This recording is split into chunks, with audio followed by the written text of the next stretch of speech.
Listen to me, cunt. Till I get what I'm owed, a dragon doesn't get to kill you. You don't get to kill you. Only I get to kill you.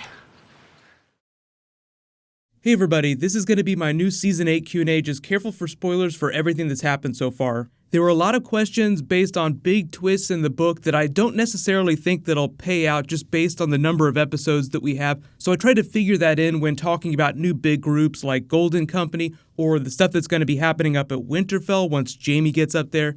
And if you are finding me for the first time, be sure to subscribe to get everything. We'll be doing bonus videos every week until Season 8 gets here. There'll be giveaway stuff at the end of the video too. But here we go. Anna asks, do you think that Jaime could become a personal guard to Bran if he needs to travel to find Howland Reed? I read that Howland Reed may be a Greenseer, wondering if he and Bran could visit the Isle of Faces. So, the Isle of Faces is actually a really interesting place that they might visit if the Army of the Dead pushes them south. Jaime and Bran probably won't quite be the same thing as Jon and Daenerys, the way that he pledged his loyalty to her, and you always see them show up together. If anyone's going to be helping Bran get around, it'll probably be Samwell, because they'll be in constant communication about really important things. Remember, only 6 episodes, so there's going to be a lot of exposition. If you thought that they used Bran purely for exposition this season, then it's probably going to be even worse in Season 8.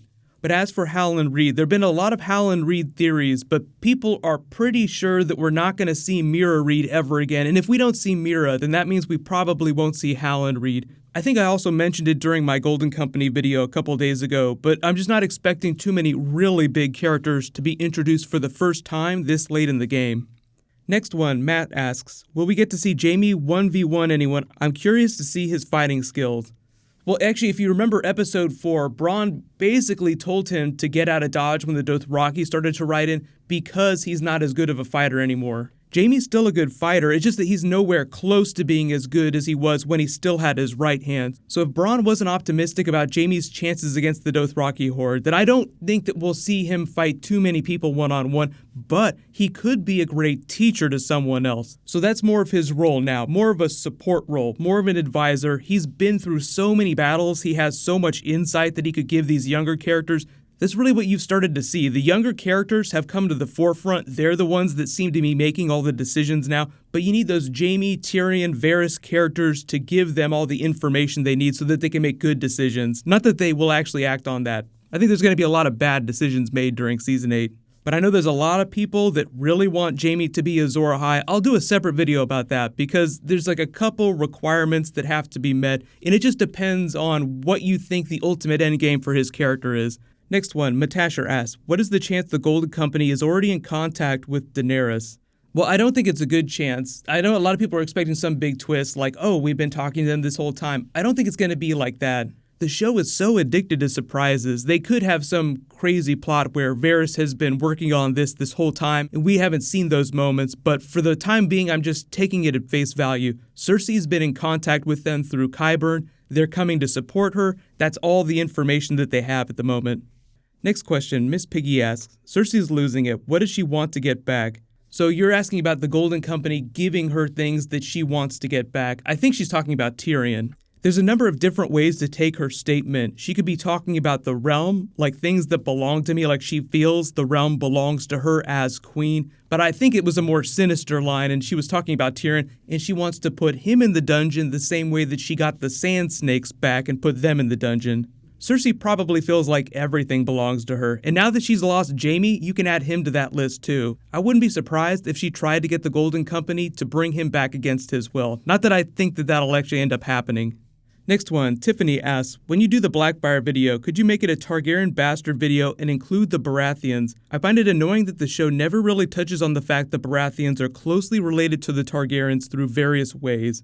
This is actually a really interesting thing. Part of the reason why people were so ready to support Robert's rebellion and put him on the throne is because he actually has Targaryen blood in him. Right at the end of Robert's rebellion, there was a big question about who would ascend to the throne, and even though Robert was a big figure during the rebellion, they call it Robert's rebellion. He was this great battle commander. They wouldn't have supported his claim for the throne had he not descended from the Targaryens himself. So Orys Baratheon, the originator of the Baratheon family, was a bastard half-brother of Aegon the Conqueror, so that's where the Baratheons get their Targaryen blood from. but in the way that nobles intermarry across the years. It's been hundreds of years since Aegon was alive. There have been many, many extended family members in the Targaryen bloodline that have since gone on to marry other people around the kingdom. So there are people all over the place that have a little bit of Targaryen blood in them, and Robert just happened to be one of them. And because of his blood, he had a very minor claim to the throne, but obviously not as strong as Jon Snow's claim, being the direct son of Rhaegar Targaryen. Next one, Ricardo asks, is the diary enough to prove Jon's identity? No, I think it's actually the diary in concert with what Bran says. Jon automatically trusts everything Bran says. There's a big question about how they're going to prove this, how big of a deal is the rest of the realm going to make about Jon Snow's heritage. I really don't think it's going to be that big of a deal because, one, I think that he's going to be one of the characters to die at the end of the story, so it's not like he's actually going to be competing for the throne with anyone, and he doesn't even want the throne himself. Based on comments that Isaac Hempstead Wright, the actor that plays Bran, has said, it'll really only matter to Jon Snow and Daenerys. Like, does Daenerys believe that he's part Targaryen? Or even Tyrion, for that matter, Daenerys' closest inner circle. Like, oh, this is just terrible for everyone. Let's just get them apart. If you remember, when Bran sent the Raven to Jon while he was at Dragonstone and said the Night King was coming, Jon automatically believed it at the drop of a hat. So if Bran then came and said, Jon, the truth is that you've never been a bastard. Your name is Aegon Targaryen, he would probably believe him outright, and then Samwell just comes around the corner with the diary and tells him about the annulment, then the marriage. That would be the slap in the face that would wake him out of his funk. Okay, I'm really a Targaryen, how am I going to deal with that? And then you pick up in the next episode with him and Daenerys just being really awkward with each other. But if you're talking about proving it to people like Jon Royce, the other really important lords that are supporting Daenerys and Jon Snow, I don't think it's going to be that big of a deal. I think they'll just be shocked by it. They might be in disbelief. But by the time it would actually matter, like after the Night King has been defeated, I don't think it'll be an issue because I think that Jon Snow will be dead. Next one, Acapella asks, it only occurred to me as I watched this video that it could actually be Jon Snow, Aegon Targaryen, who ends up being the Valonqar. Well, the problem with that is that Jon Snow isn't the younger sibling of anyone because he's the only child of Rhaegar and Lyanna. I will do a new Valonqar video just based on the way things have changed so far. There's still only a couple of characters that I think could fulfill that role. One is Jaime Lannister, two Arya Stark, the Hound, and then Cersei's new baby. Because of the way the show has sort of avoided the book version of that, I think it's going to be more metaphorical the way that it is fulfilled. Next one, Charles asks, here's a theory for you. Someone in the Golden Company is going to come to Westeros with Blackfyre, the sword of Aegon the Conqueror. On learning of Jon's parentage, will switch sides and make sure that Jon gets the heirloom back in the family, as Jorah will also get Longclaw back into his family. That would be very cool, but I actually don't think they're going to do Blackfyre in the TV show, and Longclaw will just be Jon's sword through the end of the story. The thing that really sews this up is when Jon tried to give it to Jorah during the season, and Jorah gave him that big speech about the sword serving him and his future children. So obviously that's a bit of a hat tip to Jon having children, in the idea that the sword will always be a part of his family. So I think that if there's going to be any kind of Blackfyre sword on the TV show, it's Longclaw, and he already has it right now. Next one, David asks, Varys has been unusually quiet for most of Season 7. I'm assuming this is what he's been up to. So you're actually talking about Varys back-dealing with the Golden Company to betray Cersei. I don't think that that's exactly what's happening, but it's always possible.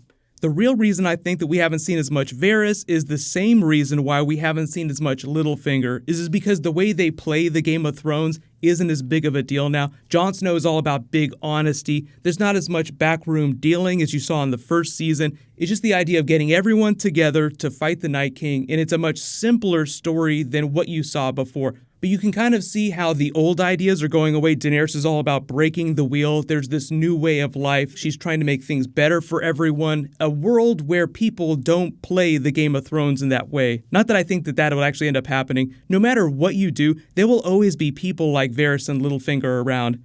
But because there's only 6 episodes, and because it's all about the War for the Dawn, I don't think we're going to see too much Game of Thronesing happening on the TV show. So the characters that spend most of their time doing stuff like that just aren't as important anymore. Next one, Chris asks, what do you think of the idea of Daario coming back with the Golden Company in a Brown Ben Plum role? I think it's totally possible, but I have to do a quick explainer for who that character is. The character is really like a sellsword that switches sides, so on that level, I do think that Dario could try to help out Team Daenerys, and I do think that he'll come back even if it's only for a little bit of fan service. But the character in the books also traces his lineage back to the Targaryens through a distant relative. I don't think that Dario has any family connections to the Targaryens, so I don't literally think they're going to bring any plum on the TV show. But if you are only talking about him trying to trick Cersei, then I totally think that's a possibility. But thank you so much for submitting questions. These are always a ton of fun to do. What I might do next for my bonus video later this week is actual death predictions. I've gotten so many questions about that. There are a couple characters that I'm a little fluid on, but there are a few that I'm definitely sure will wind up dying, so we can talk about them in a couple days, but leave all your requests for bonus videos in the comments below. There's still a couple characters that I need to get through. But congratulations to the latest giveaway winner, Sarnaz Hamadi. Please private message me on the back end of my channel so I can get your contact details. There'll be a new round the next time I post Game of Thrones. While you wait for everything, you can click here for that Golden Company video, and you can click here for all my other Season 8 videos. Thank you so much for watching. Everybody stay awesome. I'll see you guys tonight.